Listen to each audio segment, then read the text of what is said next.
Matur nuwun. Jam kalih kirang gangsal menit iki. Matur nuwun.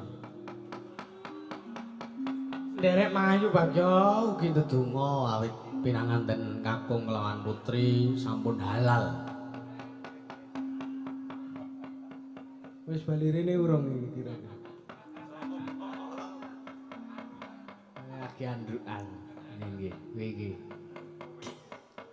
Nggih. Nderek ndedonga mugi-mugi dados keluarga ingkang sakinah mawaddah warahmah. Amin ya rabbal alamin.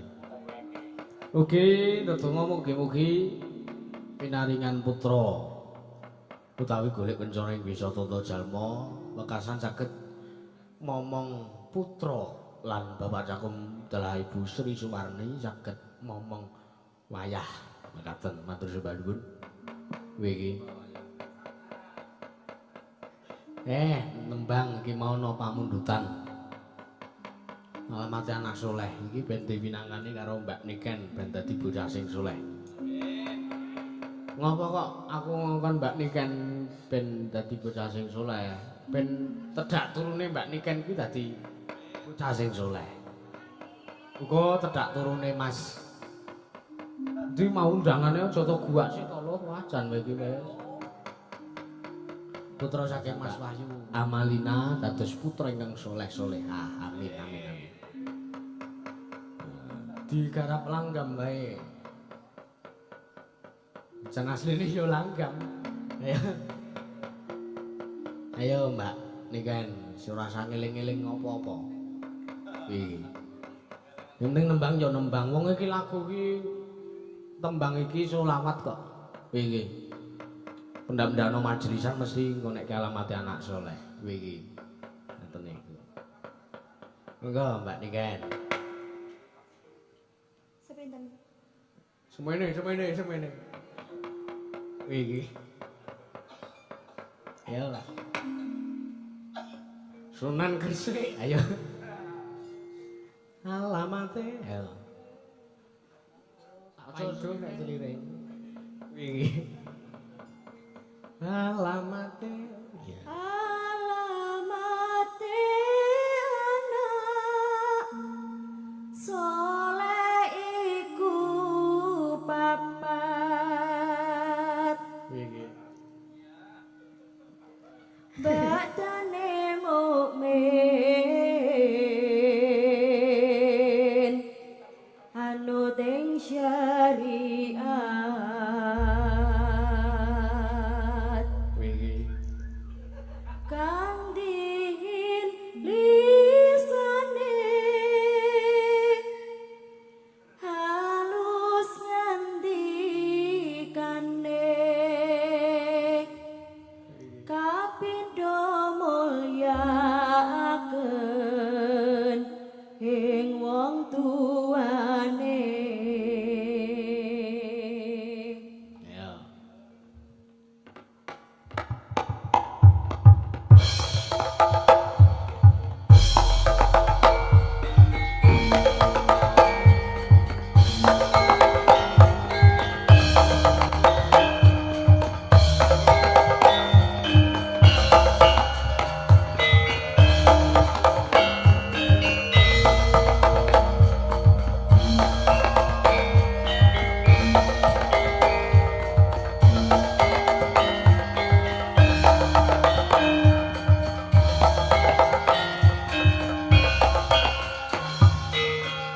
Sallallahu Nabi Muhammad.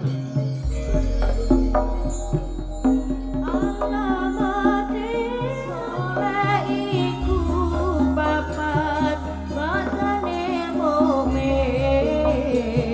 anut ing syariat kang dihin lisane halus ngendikane kapindho mulyakaken ing wong tuane ya Rasulullah salamu alaik ya Rabbi Asyam wa karomi Al-Fatayati Rada alamin ya Muhammad Rasul wa karomi Api telu asin bocah cilik-cilik buka marang sedulur gawe becik kabeh telu asih bocah cilik-cilik umur gawe becik Lagen ing ilmune dadi tanggung jawab ing awulane kabeh papat ngamaken ing ilmune dadi tanggung jawab ing awulan iku saking ulama awet pitungute alamate bocah dadi jujur iku saking ulama awet pitungute alamate bocah dadi jujur muga-muga kita bisa ngelangkai donya akhirat nemui bilahi muga-muga kita bisa ngelangkai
jawab ing awulane tapi papat aman lagene ilmune dadi tanggung jawab ing awulane iku saking amamate bocah lagi jujur iku saking ulama awe pitutur amamate bocah lagi jujur muga-muga kita bisa nglampahi donya akhirat nemuhi bilahi muga-muga kita bisa nglampahi donya akhirat nemuhi bilahi Sallallahu Nabi Muhammad.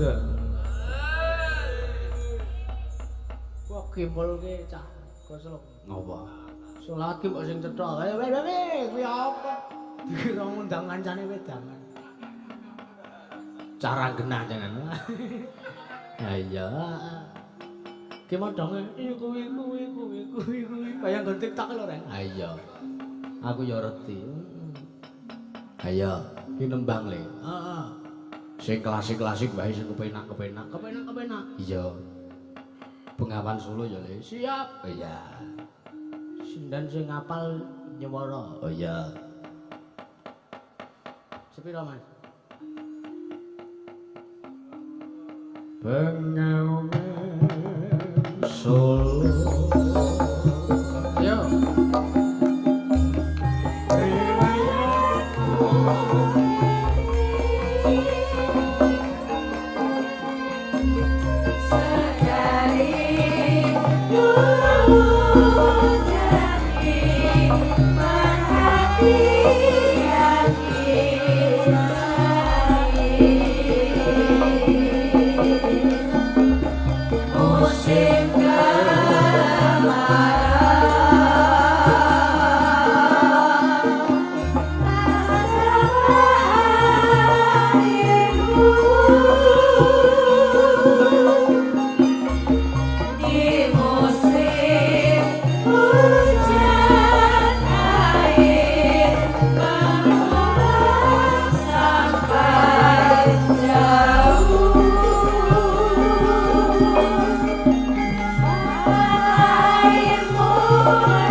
Sapa? Kae sing beduk. Ngantuk kok. Ngantuk. Kowe iki. Ha iya. Kowe iki. Tenan. Kesel gak ya, Tru? Ah iya, ora apa-apa, turu ora apa-apa. Kowe iki. Iya. Nek wajah nyambut gawe ya melek kabeh. Iya, kowe iki. Ana sing lasem ngurung muni wis turu ya ana. Kowe iki. Ketok kok wong-wongane kok nek dititeni kok. Ah iya. Anggere mripate mentolo. Ah iya. Kuwi kena sing kulino turu. Ah iya. Mripate mentolo lambene kaya jamur. Kowe kok ngece temen ta, Le? Ayo kae dienggo bahan bulian trima-trima wae kok, Ren. Ah iya. Wong kan nek ora ngantuk ya nek ngantuk ya dolanan HP. Ah iya, nek HP-ne tak batrone ya turu. Oh. Lho, scroll Facebook. Wege. Ah iya. Ayo nembang ya, Le. Ayo nembang. Sing klasik-klasik kaya ta Kisinan. Iya kuwi klasik dangdut klasik. Ah iya. Mbak Yanti sing nyanyi ya, Tru. Iya, manut. Aku iki mau le teko keri. Ah iya, ora apa-apa kuwi iki. Ah iya. Nyusoni bojone anake. Mula telat. Ora apa-apa. Ah iya, kuwi iki. Ayo Mbak Yanti sepati.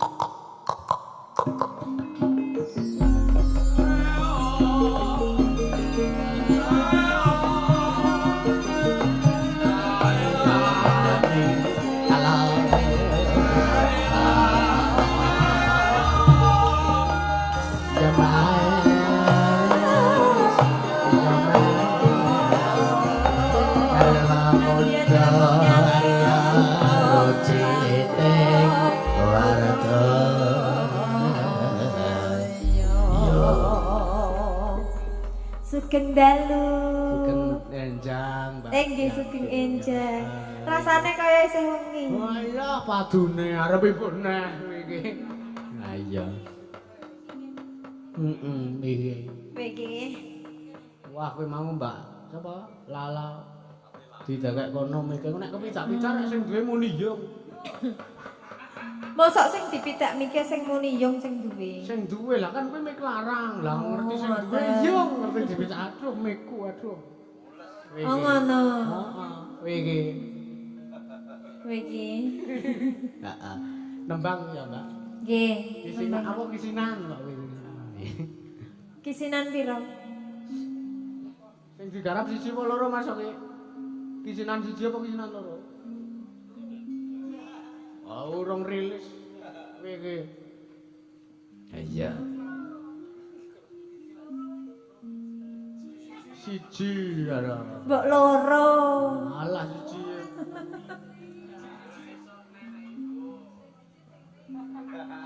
Nek siji ciri sare putarne. Sanglir. Sanglir. Kuwi lak beda, iki lagu. Ayo, iki ayo. Siji wingi. Iya.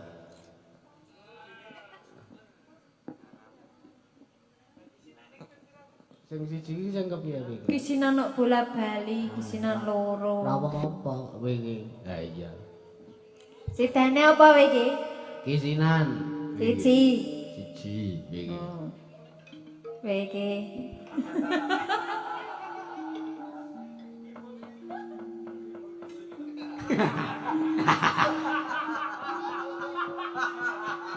Ayo aku ora wis muni to kisinan. Wingi. Ayo. Dangdut klasik wae. Ben iso dinikmati. Ya.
Sinan tenan Kayak iki. balungan, kayak ompak apik-apik kok. Lah yo sukses to karo judule. Ora apa-apa. Ayo.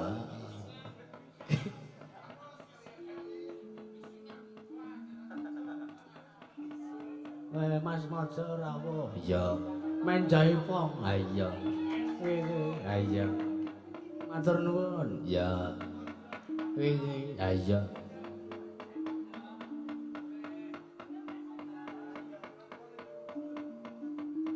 Campir ora? Aman, Bu.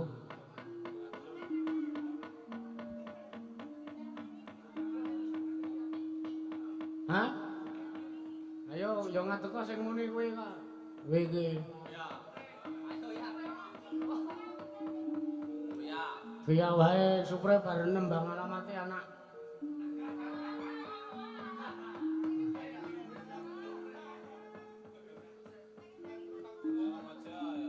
Ayo pre. Pre, apa? P. Ayo. Iya. Mas Mojo. Loh, kok pulang dulu? Arep ngentasi kumbahan kae. Dikendangi pisan, Mas. Arep ngentas gogek kae rong dintas gogek. Lah apa? Lah apa meme gogek yo an? Heeh, wis. Gusti Allah. Ora yo Bali kurang ngentas gogek kok. Yo, jan urung cito nyanyi wis ditinggal Bali. Ning kene to? Ngadeg. Nang kono tonyo. Ha iya. Iki. Iki. Iki. Anane mung tresno kuwi wae. Weh, piye to? Apik kuwi kok. Kale welasku. Anane mung iki. Sing tak duweni. Karo tumbang tak gawe dhewe. Ra iso ngukur kurang kesadaranku. Lagumu to wi Pane. Kekarepanku yen pancen dadi siji. Semono kuwi itu ombake. Ya wis sak karepmu. Ya. Lho karepmu kowe iki. Ha iya. Kowe iki. Yo.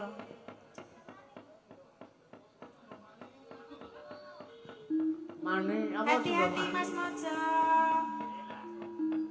Dadi Iya. tin kamu kok.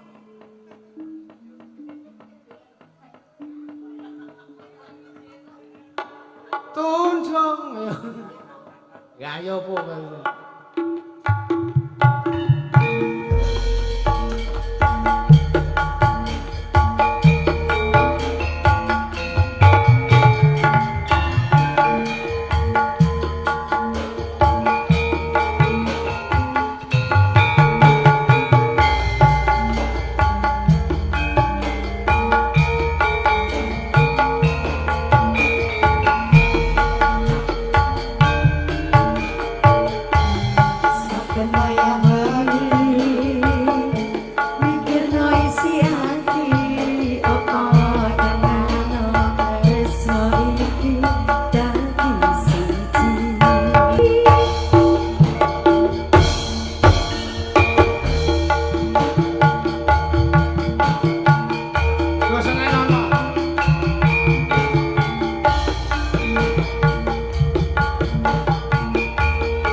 ndamani sampun. Matur nuwun. No.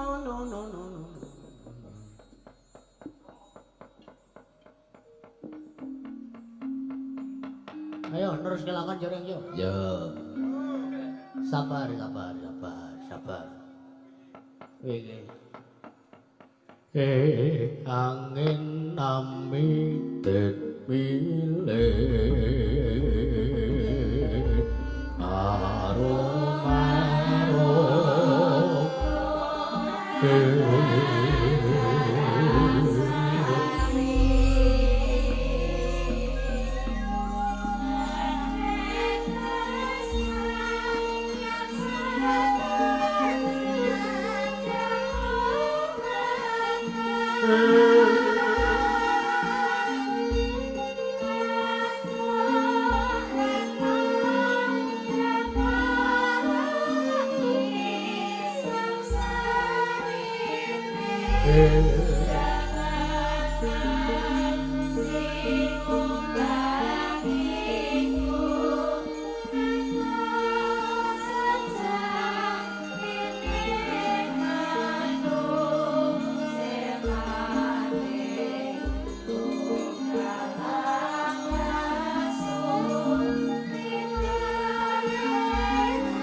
muni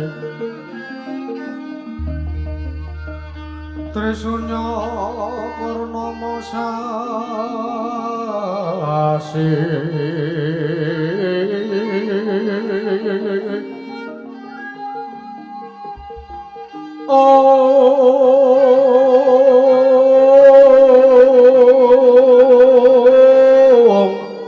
gelar-gelar semedyan ing tengahing lata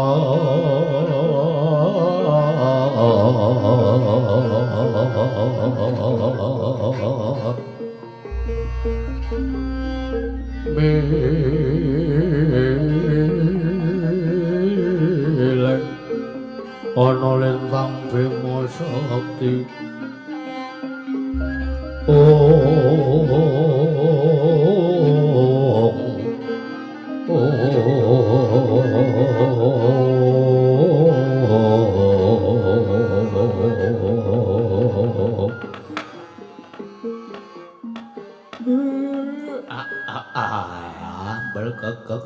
Ugek sadulita mel sinuwun Puntadewa sakadang Pandhawa rawuh teng Karang Kadempel Den kula ngaturaken panuwun ingkang tanpa pepindhan lan kula nyuwun pangapunten upama Semar niki gur gawe bot repote para bendara para pepundhen Pandhawa Gus nyuwun pangapunten Ndara iya Kakang Semar ora dadi ngopo Kakang Semar jernyatane iki uga kewajiban tumrap para Pandhawa yen to Kakang Semar duweni gegayuhan nanging para Pandhawa ora gelem sak biyantu kelawan Kakang Semar mengko mundhak sinungga yen to para Pandhawa iki ora wong sing ora bisa ngerteni marang labuhan wong sing ora tepa slira kelawan Kakang Semar Badranaya ya dipol kakangku pancen kaya ngono pala wektu dina iki gandeng dipol kakangku duweni gegayuhan yaiku kepengin bangun kayangan wah Bloko Suta lahir batin Werkudara ngrumajangi sartane mbarep kakangku apa dene kembar uga sarujuk kelawan apa kang digaya nggih ning nika Ndara kembar kok mengenten jaba lagi udut ngaten ya wong omah kula niki mboten asenan kok Ndara udut teng mriki nggih mboten napa-napa tangeh lamun nek ajeng ngrusak AC wong AC kula niku ming saking niku lho AC alami. Mula omahmu ora ana gendhenge. Lah kene niku sing kula wastani AC niku. Mama wis takon mlebu ra gelem kok. Kae wedange tole. Heeh wis tak kono. Wis tak suguhke dhewe. Kae mau ya ana gogek barang ya wis tak kene. Aking. Wis dienggo pacitan galo. Wah udut meras-meres mangan gogek. Mbah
sana kaya mlebu. Lepas sorate. Iya.